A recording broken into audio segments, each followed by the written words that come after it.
साथियों, कल हमने सेक्शन 2 क्लोज जी यानी कि भारतीय नागरिक सुरक्षा संहिता के बारे में जाना था, जिसमें हमने संज्ञेय अपराध की परिभाषा और इसके महत्व पर चर्चा की थी। आज हम सेक्शन 2 क्लोज एच के बारे में जानेंगे, जो शिकायत यानी कि कंप्लेंट की परिभाषा और उसके उद्देश्य को समझाता है। आइए सेक्शन 2 क्लोज एच को विस्तार से समझते हैं।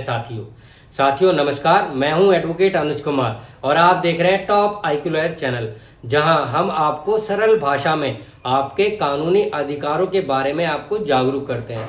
साथियों, section 2 close H defines that complaint means any allegation made orally or in writing to a magistrate with a view to his taking action under this Samhita that some person, whether known or unknown, has committed an offence but does not include a police report।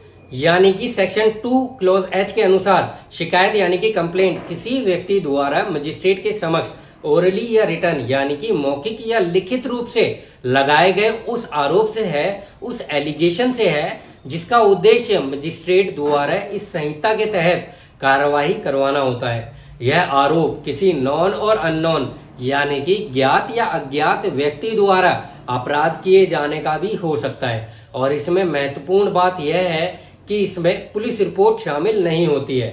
साथियों, अगर किसी मामले में police द्वारा की गई जांच के बाद यह सामने आता है कि कोई गैर संज्ञेय अपराध यानी कि नॉन कॉग्निजेबल क्राइम हुआ है, तो उस पुलिस रिपोर्ट को शिकायत यानी कि कंप्लेंट माना जाएगा और इस स्थिति में वह पुलिस ऑफिसर जिसने यह रिपोर्ट तैयार की है आफ्टर इन्वेस्टिगेशन, उसे ही शिकायतकर्ता यानी कि कंप्लेनेंट माना जाएगा। साथियों, सेक्शन 2 क्लोज एच गैर संज्ञेय अपराध यानी कि नॉन कॉग्निजेबल केसेस में पुलिस को बार करता है आरोपी को इमीडिएट अरेस्ट करने से।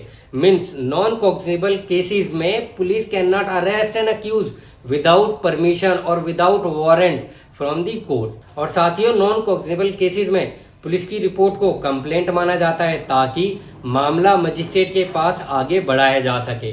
इसका उद्देश्य यह है कि जब भी कोई गैर संज्ञेय अपराध होता है, कोई नॉन कॉग्निजेबल ऑफेंस होता है, तो पुलिस की जांच के बाद भी आरोपी को सीधे अरेस्ट ना किया जा सके, डायरेक्ट गिरफ्तार ना किया जाए फॉर फेयर ट्रायल। इसलिए पुलिस अधिकारी की रिपोर्ट को शिकायत के रूप में देखा जाता है ताकि न्यायिक प्रक्रिया शुरू की जा सके। इससे यह सुनिश्चित होता है कि नॉन कॉग्निजेबल केसेस में भी न्यायिक कार्यवाही हो सके। साथियों, इस धारा को उदाहरण से समझने का प्रयास करते हैं। मान लीजिए फॉर एग्जाम्पल, किसी व्यक्ति ने सार्वजनिक स्थान यानी कि पब्लिक प्लेस पर हल्की फुल्की गाली गलौज की और पुलिस ने इस मामले की जांच की और पाया कि यह एक गैर संज्ञेय यानी कि नॉन कॉग्निजेबल ऑफेंस है। अब इस रिपोर्ट को मजिस्ट्रेट के सामने एक शिकायत के रूप में, एक कंप्लेंट के रूप में पेश किया जाएगा और वह पुलिस अधिकारी शिकायतकर्ता माना जाएगा। साथियों, या फिर इसको इस उदाहरण से समझते हैं कि मान लीजिए फॉर एग्जाम्पल, अगर किसी व्यक्ति पर चीटिंग का यानी कि धोखाधड़ी का आरोप है और पुलिस की जांच के बाद यह साबित होता है कि यह एक गैर संज्ञेय अपराध है यानी कि नॉन कॉग्निजेबल ऑफेंस है, तो पुलिस द्वारा बनाई गई रिपोर्ट को एक शिकायत के रूप में माना जाएगा। इस स्थिति में रिपोर्ट तैयार करने वाला पुलिस ऑफिसर ही उस मामले में शिकायतकर्ता होगा। साथियों, एक और उदाहरण से अगर हम इसको समझें तो मान लीजिए कि किसी व्यक्ति पर किसी व्यक्ति को सिंपल हट लाइक थप्पड़ मारने का आरोप है और पुलिस द्वारा की गई जांच के बाद यह सामने आता है जांच में कि यह एक गैर संज्ञेय अपराध है यानी कि नॉन कॉग्निजेबल ऑफेंस है। इस स्थिति में पुलिस द्वारा प्रस्तुत की गई रिपोर्ट को मजिस्ट्रेट द्वारा एक शिकायत कंप्लेंट के रूप में माना जाएगा और पुलिस ऑफिसर को शिकायतकर्ता यानी कि कंप्लेनेंट के रूप में देखा जाएगा। और साथियों, इसके एक्सप्लेनेशन को यदि हम देखें तो यह कहता है कि a report made by a police officer in a case which discloses after investigation the commission of a non-cognizable offence shall be deemed to be a complaint, and the police officer by whom such report is made shall be deemed to be the complainant। यानी कि किसी मामले में police officer द्वारा बनाई गई यह report जो जांच के बाद यह दर्शाती है कि एक गैर संज्ञेय अपराध यानी कि नॉन कॉग्निजेबल ऑफेंस हुआ है, उसे एक शिकायत यानी कि कंप्लेंट माना जाएगा। और जिस पुलिस ऑफिसर ने ऐसी रिपोर्ट तैयार की है आफ्टर इन्वेस्टिगेशन, उसे शिकायतकर्ता यानी कि कंप्लेनेंट माना जाएगा।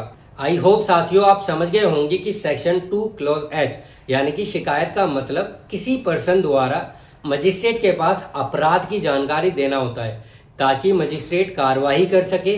यह मौखिक या लिखित रूप में हो सकती है और इसमें किसी पुलिस रिपोर्ट को शामिल नहीं किया जाता।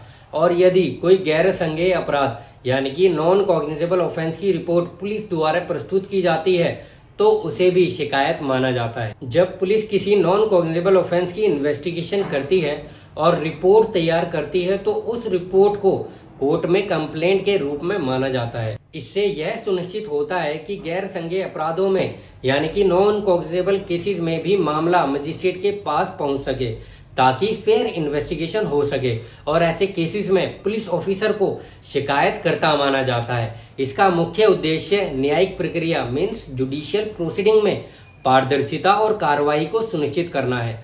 साथियों, इस प्रावधान का मुख्य उद्देश्य नागरिकों को अधिकार देना है कि वे सीधे मजिस्ट्रेट के समक्ष अपराध की सूचना दे सकें, चाहे अपराधी ज्ञात हो या अज्ञात। इससे न्यायिक प्रक्रिया में पारदर्शिता और सक्रियता सुनिश्चित होती है। साथियों, आशा है कि आपको आज सेक्शन 2 क्लॉज एच कंप्लेंट की परिभाषा समझ आ गई होगी। अगर आप ऐसे और भी महत्वपूर्ण विषयों पर जानकारी चाहते हैं तो चैनल को सब्सक्राइब करें, लाइक करें। टॉप IQ लॉयर चैनल से जुड़ने के लिए आपका बहुत बहुत धन्यवाद। जय हिंद।